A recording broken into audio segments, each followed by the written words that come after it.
اچھا، تو وہ جو عرفان صدیقی صاحب کی جو پھونک ہے وہ مجھے بار بار یاد آ رہی ہے، کیونکہ وہ بڑی پھونک جو ہے وہ بڑی دلچسپ ہے، کیونکہ ایک اور شعر مجھے یاد آ گیا، پھونک کر میں نے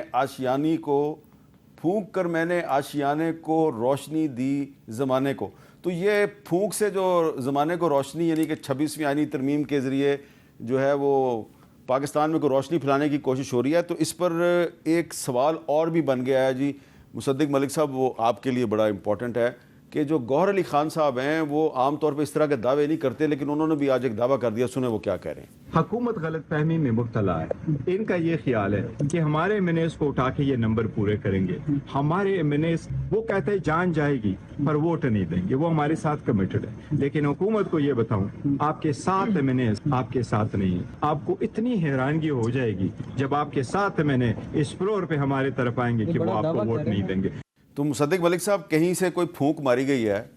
اور گوہر علی خان صاحب کو یہ بتایا گیا ہے کہ آپ کے ساتھ ایم این اے آپ کے ساتھ نہیں ہے۔ اگر آپ تھوڑا سا یہ پی ٹی آئی کا موقف، اس پہ میں آتا ہوں واپس، اس کو چھوڑ دیں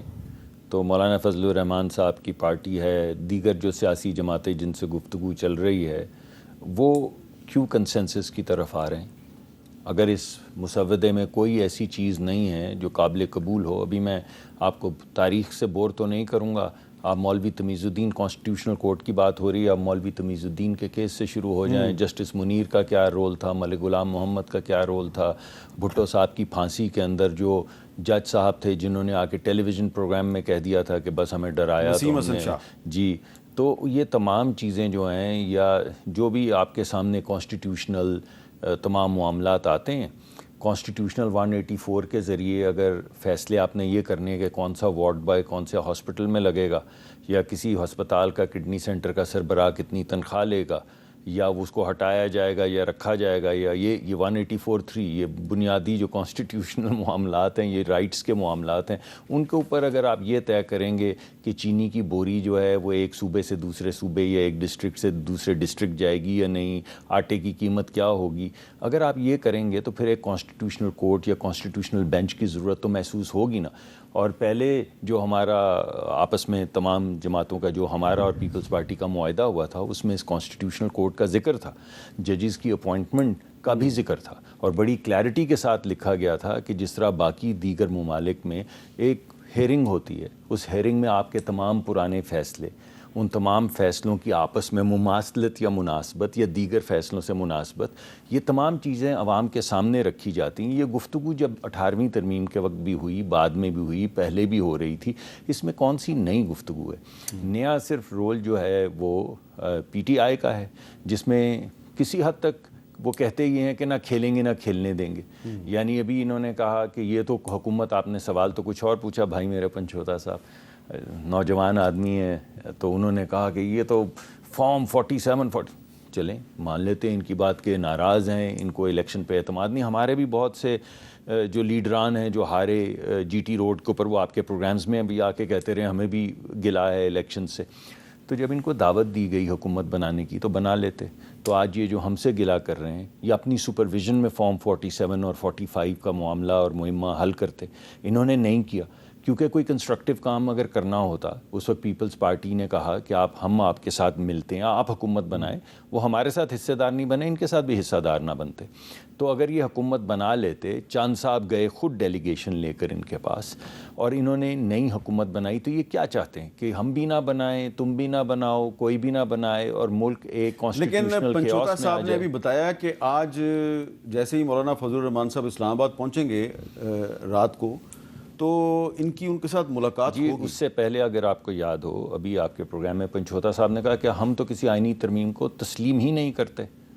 شروع انہوں نے وہاں سے کیا۔ جب تسلیم نہیں کرتے تو مولانا صاحب سے کاہے کو بات کرنے جا رہے ہیں؟ وہاں پہ تو آئینی ترامیم پہ ہی بات ہو رہی ہیں۔ اور کل راجہ صاحب جو فرما رہے تھے ہم راجہ صاحب کی بات مانیں، پنچوتا صاحب کی بات مانیں، یا پنچوتا صاحب کی ایک ہی گفتگو میں دو مختلف باتوں کو مانیں۔ پنچوتا صاحب نے بھی مولانا فضل الرحمان کے ڈرافٹ کے حق میں بات کی اور راجہ صاحب بھی یہی بات جی، تو بہترین بات ہے، پھر کیوں کہتے ہیں کہ ہم نہیں مانیں گے؟ جب ماننے کے قریب آ گئے ہیں، جب گفتگو کر رہے ہیں، اور ہو سکتا ہے آج شام تک مان جائیں، تو پھر یہ کیوں کہہ رہے ہیں کہ ہم نہیں مانیں گے؟ مزید ان سے پوچھتے ہیں۔ لیکن یہ آپ بتائیں گی تھوڑا سا شاہدہ اختر صاحبہ کہ جو پیپلز پارٹی کا ہم نے ڈرافٹ دیکھا ہے تو وہ 184 کو ختم کرنا چاہتے ہیں.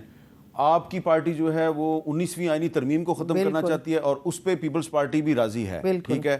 اور میرا خیال ہے کہ مسلم لیگ نون بھی اس پہ راضی ہے, میری جو انفارمیشن ہے. تو جو ہائی کورٹس کا جو سو موٹو کا اختیار ہے 199 والا,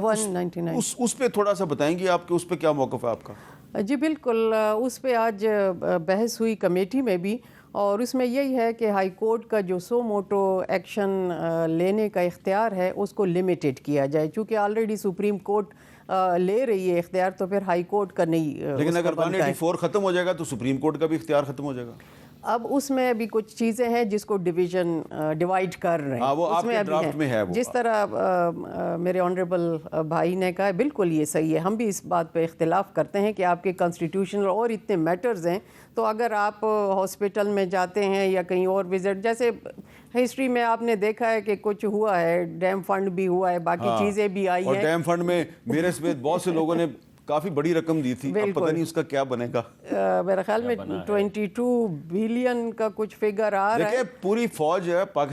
پاکستانی فوج جو ہے اس نے بھی اپنی تنخواہوں میں سے بہت حصہ اس میں ڈالا, اور سیز نے بہت دیا, پاکستانیوں نے بھی دیا. لیٹسٹ فگر میں خیال 22 بلین کیا واپڈا ہونا چاہیے تھا نا. تو اسی طرح جی کہ یہ پولیٹیسائز ہو جاتا ہے اگر اس آرٹیکل کی آڑ میں جو ہے وہ کچھ ججز نے وزٹ بھی کیے ہاسپٹل میں, کچھ پیشنٹ یا جو پولیٹیکل فگر تھے ان کے ساتھ ناانصافی ہوئی ہے, تو اس کو ہم ڈیوائڈ کر سکتے ہیں کہ اس میں کیا خامیاں ہے, کیا خرابی, اس کہاں تک لمٹ کریں. کانسٹیٹیوشنل کویسچن ہے تو وہاں تک اس کو لمٹ کیا جائے. تو یہ چیزیں ہیں. باقی جو بینچ کا ہے 191A انسرشن, اس پہ تو سب متفق ہیں. پھر موڈیلٹی کہ کس طرح آپ نے ججز کا جو ہے جوڈیشل تو یہ میرے خیال ہے مولانا فضل الرحمان صاحب کی اور آپ کی پارٹی کی انڈورسمنٹ ہے کہ آپ کہہ رہے تھے کہ نہیں آئینی عدالت نہیں بنانی, آئینی بینچ بنانا ہے, تو سارے کے سارے آپ سے متفق ہو گئے. جی الحمدللہ اس بات پہ ہے, اور اس کا ایک ریزن ہے جی کہ اگر آپ دیکھیں سپٹمبر کا ڈیٹا جو ہم نے نوٹ کیا تھا وہ 65,200 کیسز تھے جو سپریم کورٹ میں پینڈنگ ہے. Out of the 65,000 figure only 176 cases جو کانسٹیٹیوشنل جو آئینی دائرہ کار سے ڈائریکٹ یا انڈائریکٹ لنک تھے. ہم اس بیس پہ کہہ رہے ہیں کہ اگر آپ نے پورا ایک پیرالل نظام ہی لے کے آنا ہے تو یہ ایکسچیکر اوور برڈن ہوگا. ہم متحمل نہیں ہے کہ اب نئے وہ کریں. دوسرا یہ ہے کہ یہ بھی دیکھنا ہے کہ جب 176 کیسز ہیں تو کتنا ٹائم اس پہ سپینڈ کیا گیا ہے. اب یہ بھی تو ججز کے پہ آتا ہے کہ ان کی کیا پرفارمنس ہے, نمبر آف کیسز کیا ہے, پھر آٹومیشن سسٹم کیوں نہیں ہو رہا. جب آپ کی پروموشن ہوتی ہے تو جسٹ ایک فگر کو ہم نہ لیں کہ سینیارٹی, ہم نے یہ تمام انڈیکیٹرز کو دیکھنا ہے, تو تبھی جا کے ہم